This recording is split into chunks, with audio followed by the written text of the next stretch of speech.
Investors have been sifting through Q4 2023 corporate results, and a lot of them, and they've largely come in, it looks like, better than expected. Our research director, Shiraz Mian, is here now with an update. Shiraz, we're through about two-thirds of the S&P 500's fourth quarter reports. Companies, according to published reports, been posting an average 6% percentage point earnings per share beat this quarter, it looks like. And that would be about double the average 3% point beat normally seen by S&P 500 companies. Is that what you're showing? Yes. So the tone overall has been positive, Terry. There's decent growth. There is notable momentum.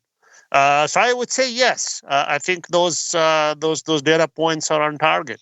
Also, according to data that's been reported that I've seen, overall about 70% of the companies have exceeded Wall Street expectations. That's above the historical average of 63%. What's driving that? So as I briefly noted, Terry, there is a notable acceleration in the growth momentum. It's not a lot in the aggregate. There's not a ton of growth, but whatever we have relative to the last few quarters, both for earnings and revenues, there appears to be more momentum. And even outside of the growth rate in management's commentary as well, it appears to be more weighted towards neutral to positive. So when companies experience positive trends in their business, that shows up in positive surprises and overall better results, and that's in sync with what we are seeing in the broader economic data as well. That's not to say, though, that there weren't some negative standouts. Which ones did you see that were notable? So we have been on the lookout for signs of stress in household spending, in among consumers, and we saw that with financials. We saw that with revolving credit. We saw that with some slacking demand on the auto side. Discover Financial had really atrocious numbers on that front. Some of the other revolving credit players had that as well. The excitement around EVs seemed to be cooling off. There was a big story in the Wall Street Journal yesterday, and we saw that in Tesla's results. Tesla's results were a real disappointment for the market. So I'm personally very heavily invested in getting a handle on the magnitude of stress and weakness in the consumer end of the economy. We have been talking about for some time that the lower end of the income distribution is under stress. The disinflation trend was supposed to help that. But perhaps the fact that all the COVID savings have been run off has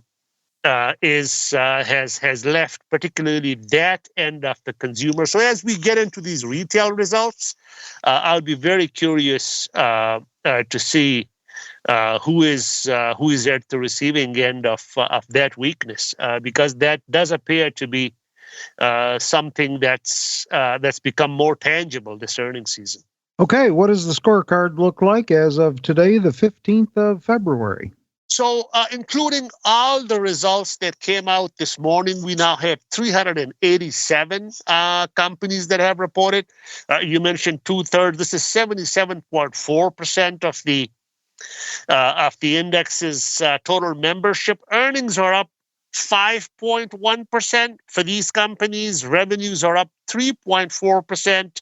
79.1% are beating EPS estimates. 65.1% are beating revenue estimates. There's a fair amount of variance at the sector level, but the main conclusion you can say from these results, Terry, is that it's the overall picture is stable, and there appears to be some acceleration in the growth momentum from these results. Some companies, though, have also been improving their bottom line through layoffs. There's also weak product demand on the manufacturing side. What does that say going forward?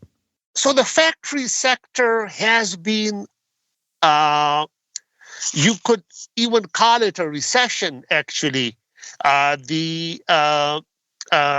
purchasing manager surveys, the PMIs, the ISM manufacturing, ISM services as well, but primarily on the manufacturing side, has been improving the last few months, but still remains under 50, which is typically seen as the sector being in contractual mode. Our take on that has been that we are getting to the end of the post-COVID adjustment. You would recall that we had to really ramp up the factory space just to meet the elevated demand during COVID, and then the past year and a half or so, we have been kind of giving that back. The last 2-3 months, the trend has been towards improvement, but there's still plenty of pressure on the factory sector. And the fact that the Fed had this very tighter policy, which is weighing on the macro growth picture, is also at play in that. So on the whole, I would put the factory space as firmly in the softer corner of the broader economy. Did the Magnificent Seven companies still reflect magnificent earnings? They do, actually. Yes, very impressive results.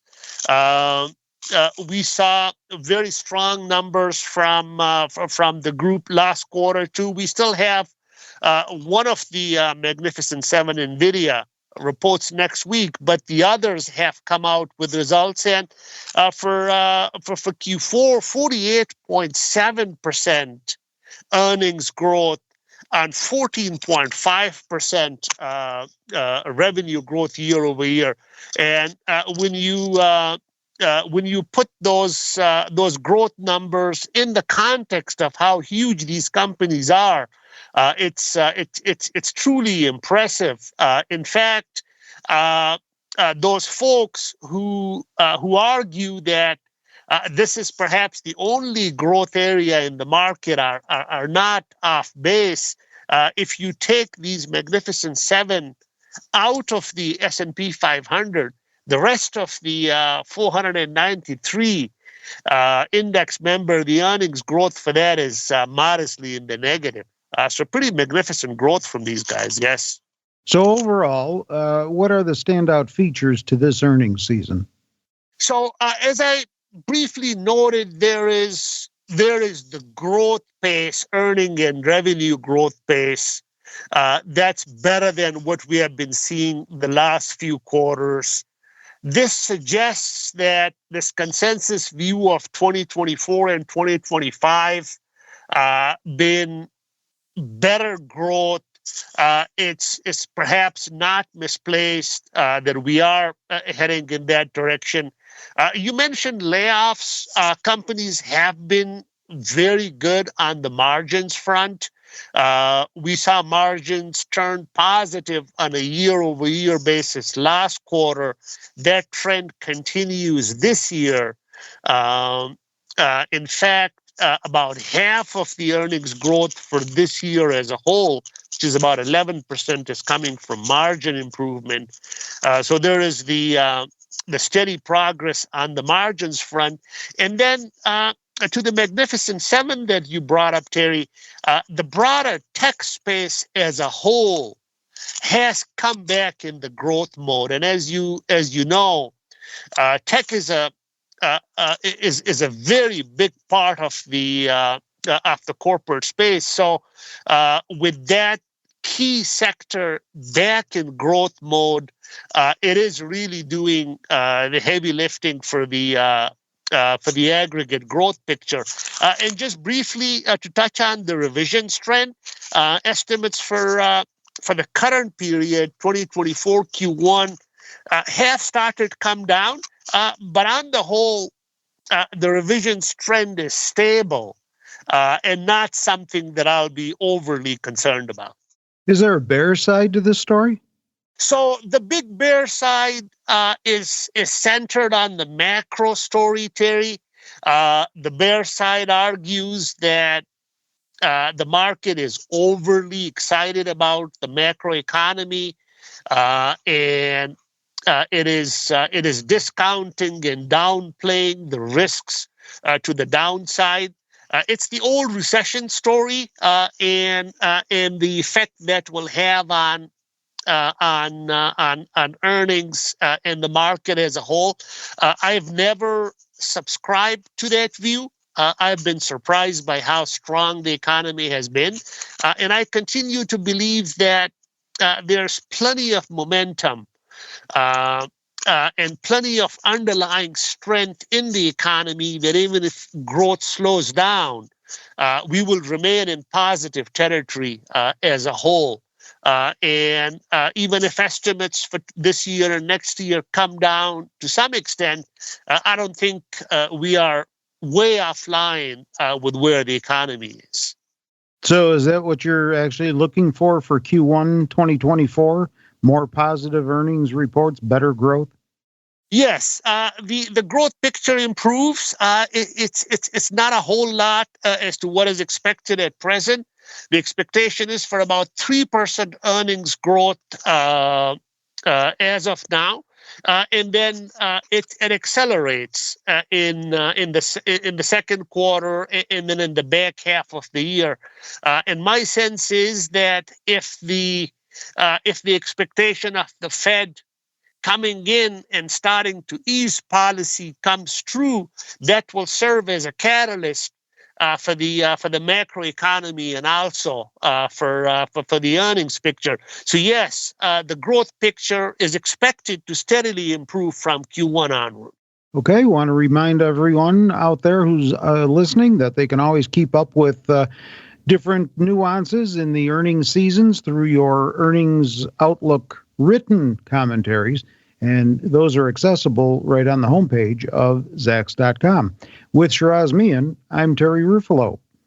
Here's something you may want to check out as well. It's a free book, Finding Number One Stocks, a 300-page hardcover where Zacks Executive Vice President Kevin Matras reveals almost every stock-picking secret he's learned from the system that since 1988 has more than doubled the average yearly gain of the S&P 500. Learn more about that at Zacks.com/promo. This material is being provided for informational purposes only, and nothing herein constitutes investment, legal, accounting, or tax advice, or a recommendation to buy, sell, or hold a security. Do not act or rely upon the information and advice given in this podcast without seeking the services of competent and professional legal, tax, or accounting counsel. Publication and distribution of this podcast is not intended to create, and the information contained herein does not constitute an attorney-client relationship. No recommendation or advice is being given as to whether any investment or strategy is suitable for a particular investor. It should not be assumed that any investments in securities, companies, sectors, or markets identified and described were or will be profitable. All information is current as of the date herein and is subject to change without notice. Any views or opinions expressed may not reflect those of Zacks Investment Research as a whole.